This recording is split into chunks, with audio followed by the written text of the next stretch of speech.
অরিজিৎ সিং যে প্লেব্যাক করবেন না এই খবরটা ইতিমধ্যে আমরা জেনে গেছি, কিন্তু তিনি কেন এরকমটা সিদ্ধান্ত নিলেন?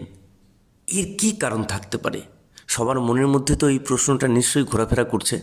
তো কি কি কারণ থাকতে পারে তার সম্ভাব্য কারণগুলি আমি একবার আলোচনা করছি।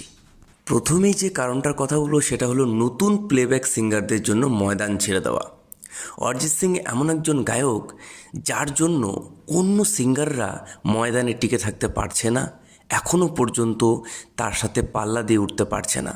তাই অরিজিৎ সিং এটা সম্ভবত হতে পারে, কারণ তিনি যেমন ধরনের মানুষ, তাই তিনি ময়দানটাকে ছেড়ে দিয়ে নতুনদের সুযোগ করে দেওয়ার জন্যই এই সিদ্ধান্ত নিয়েছেন। এটা সম্ভাব্য কারণ হতে পারে। দ্বিতীয় সম্ভাব্য কারণটি হলো সালমানের মাতৃভূমি গানটা নিয়ে চ্যাংরামো লিপসিং ও ভিজুয়াল। আমরা জানি ব্যাটেল অফ গালওয়ান যে নতুন সিনেমাটা সালমান খানের আসছে, সেখানকার একটি গান মুক্তি পেয়েছে, তার নাম মাতৃভূমি। সেই গানটা অরিজিৎ সিং গিয়েছেন, কিন্তু সেই গানটায় সালমান খান যেভাবে লিপসিং করেছে, গানটার প্রতি মোটেও কোনো সৎ আচরণ সালমান খান করেননি।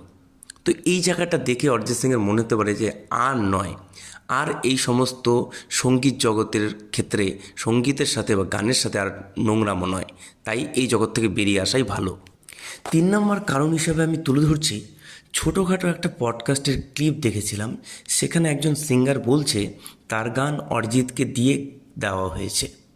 এরকম দোষ কিন্তু চাপানোর একটা পরিবেশ তৈরি হয়েছে অন্যান্য সিঙ্গারদের মাঝে, যে অরিজিৎ সিংকে দিয়েই সব গাওয়ানো হয়, বা অরিজিৎ সিংয়ের জন্য তারা চান্স পাচ্ছে না। তো প্রথমেই যেটা 1 নম্বর কারণ বলেছিলাম, সেটার জন্যই অরিজিৎ সিং এই যে নোংরামো একটা ব্যাপার চলছে, যে নিজে তার উপরে অ্যালিগেশন আনা হচ্ছে যে তার জন্য অন্যরা কাজ পাচ্ছে না, অন্যের গান তাকে দিয়ে গাওয়ানো হচ্ছে। তো এই সমস্ত জিনিস থেকে তিনি হয়তোবা বেরিয়ে আসতে চাইছেন। এই 4 নম্বর কারণটাকে আমি সব থেকে বেশি গুরুত্ব দিচ্ছি।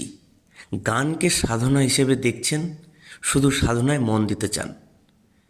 আমার মনে হয় অরিজিৎ সিং এই ব্যাপারটাকেই কেন্দ্র করে বা এই কারণটার জন্যই তিনি প্লেব্যাক আর করতে চাইছেন না। তিনি সঙ্গীতটাকে সঙ্গীতের মতো করে উপভোগ করতে চাইছেন, সঙ্গীতটাকে তিনি সাধনা হিসেবে দেখতে চাইছেন।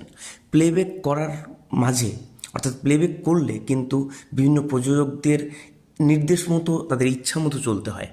তো সেই জায়গায় তার মনে হতে পারে যে তার যে একটা শিল্পীর যে একটা স্বাধীনতা, সেই স্বাধীনতা খর্ব হচ্ছে।